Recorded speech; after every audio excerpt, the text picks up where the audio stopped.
Hey y'all, so welcome to day 2 of online learning. We're going to finish up 8.1. We have 3 examples to do. So we last left off at dilating figures in the coordinate plane. We graphed some reductions and we graphed some enlargements. And today we are going to be graphing with a negative scale factor. Now, a dilation with a negative scale factor, negative k, is a dilation with a scale factor of k and then a rotation of 180 degrees. So this is like flipping your paper upside down. So this rule is going to look like your original point xy be transformed into your p prime, which has coordinates of negative kx and negative ky.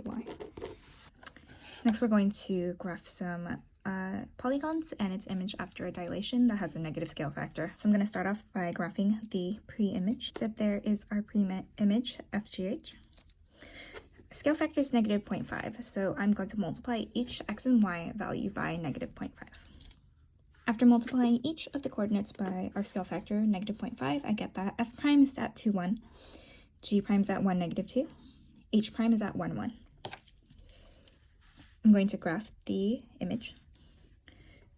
There we go. We have our image and our pre-image. Since the steps are the same, essentially, I'll leave B and C for y'all to do. Next, we're going to be finding a scale factor. We call that your scale factor, K. This is going to be your new divided by your original. This is going to be the equation that we're going to use to find the scale factor. For A, you're making your own photo stickers. Your photo is 4 by 4 inches.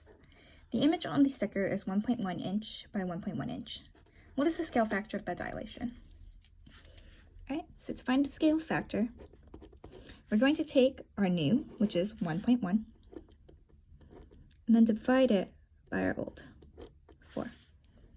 Sticking this into a calculator, I find that this is 0.275. So all you have to do to find scale factor, take your new length divided by your original. For the next example, we're going to know what the scale factor is, but we'll be asked to find a length of an image. For A, you're using a magnifying glass that shows the image of an object that is 6 times the object's actual size. Determine the length of the image of the spider seen through the magnifying glass. So here, the 6 times, that's our K. Our scale factor is 6. It's magnified the image by 6.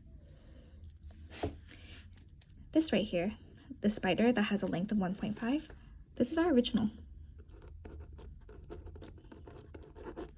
Alright, so we're going to stick this into our K is equal to new over original formula. I'll get 6 is equal to new over our original, which is 1.5.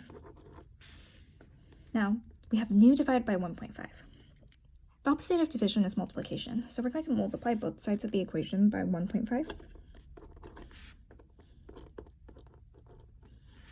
And that's going to give us 9. It's going to be 9 centimeters. We're going to do the second part together too. The image of a spider seen through the magnifying glass in 6A is over here. Find the actual length of the spider. So we can see here that the image in the magnifying glass is 12.6. Our K is still 6, but this time we're given the new. We're given the magnifying glass. So our new is 12.6. We're going to stick this K and this new value into our equation so that we can find the value for the actual length of the spider. So I'll get 6 is equal to 12.6 over original. I'll just say x. So, problem here is that x is in the denominator. What we're going to do is something called cross multiplication.